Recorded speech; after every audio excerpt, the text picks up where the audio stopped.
especially the first hour of this, I just thought the iconic kind of images you're able to get through. I would think that the choices you have to make, because there's so much you could, I'm sure every time you're thinking, this has got like a payoff. It's so, you have to be so disciplined about it, and then people don't, if you understand the Western, you understand why you, I've seen that character before. Yeah, you have. I hope you have. That's the purpose. I know this is a title that's bounced around since 1995, and it's gone through many different hands over that time. And was there a point where you realised, well, this is how we're going to do it? Because so many people have attempted and thought about and struggled with the script. I don't know whether it was a eureka moment that you realised, okay, I've made a decision. This is how it's going to work. Well, I fortunately came on late, and it was a bit of a marriage of, it was a happy turn of events, because Spielberg had gotten the rights to this thing 10 years ago. They had developed it as a comedy. Then Wild Wild West came out and didn't do a tremendous amount of business, and I think they shelved it at that point. After I had worked in the 2 Iron Man films, I was looking for something different and original to do. If you've seen the slate of films that have come out of Hollywood this summer, you see there's a lot of sequels, there's a lot of remakes, superhero movies, and really not a tremendous amount else. And so as I was looking to branch out, and I had the freedom because of my recent success, I got a version of the script that Ron Howard had developed with Steven. They had just pulled it out of mothballs and worked on it for about a year. So I got it as a fully formed script that already had the tone, and the decision that Ron Howard had imposed was, let's play the Western really straight.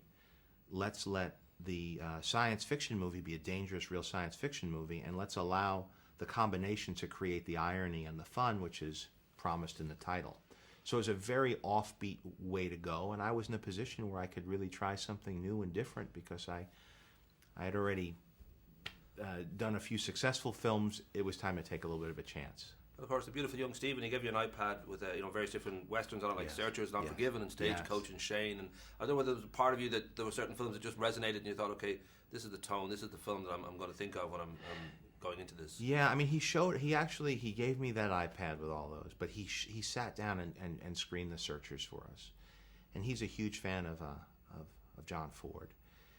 And we watched that, and that's the one that bore the most similarity as far as structure and storyline and theme to this. So that was a big inspiration. And of course, when Daniel Craig's character walks in, we impose a Leone-style gunfighter into a Jon Ford landscape.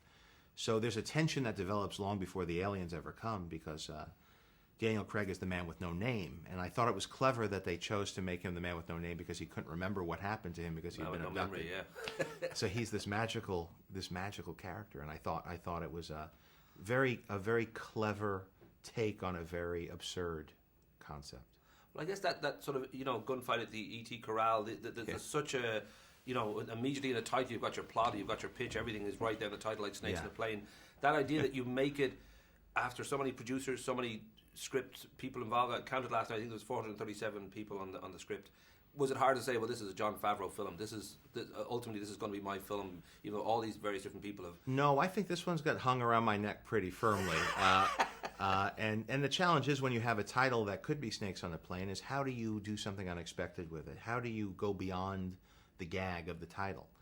And bringing on the one hand, you want it to do what it says on the tin, as they say, but then you also want people maybe to be contending with some thematic elements that a Western lends itself to, as does a good alien film. So the tension is to create a bit of a splash with an original piece of material, and I think the title and the concept certainly begs a lot of discussion. Spirited discussion, which is, the artist in me really embraces. I think that any time you have people talking about cinema and the direction it's going, it's good for the medium. But by the same token, you have to see an opportunity to do something sincere within it. And I was able to find that. And I think that this is a film that is going to be a defining moment in my career. It puts a nice punctuation on my work in Iron Man and opens me up for other things after this.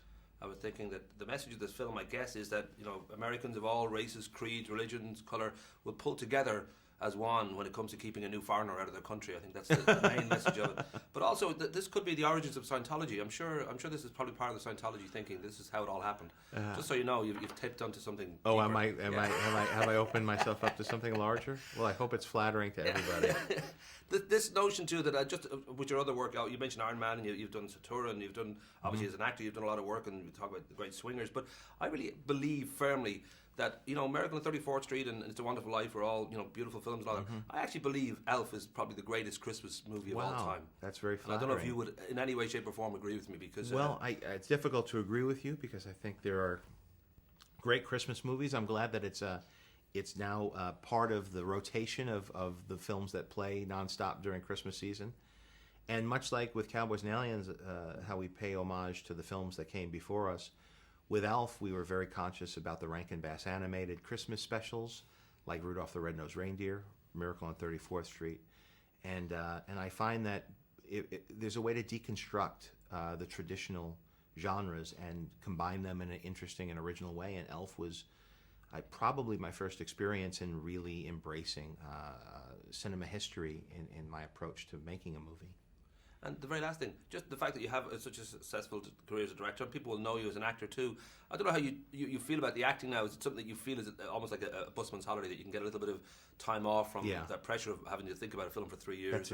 That's it. You've nailed it. I mean, it's really a fun way for me to turn off 3/4 of my brain and just be concerned about one small slice of the pie, and be helpful to a director, especially newer ones, by being a really good actor and holding up my end. And it's a lot easier to get pats on the back as an actor. You just show up, you make the crew laugh, you walk away, come back in a year and a half to the premiere, do a few interviews perhaps, and you're a hero. As a director, you have to carry the entire burden. And but it suits me better, I think. I'm more of an obsessive guy. I like working on the same project for 2 years. And I like to take responsibility for the work I do. It allows me to be original, try different things, and see if I could convince other people to come along for the journey. And everybody's had a good time. I know you're either talking to or have talked to the other actors. Everybody's here. They're supporting this thing. They really enjoy the vision and the experience of making the movie, and that's part of my job as being a host. Sweet. Well, carrying the weight will make you stronger anyway every time. Always. Cool. Always. Nice to talk Cheers. to you.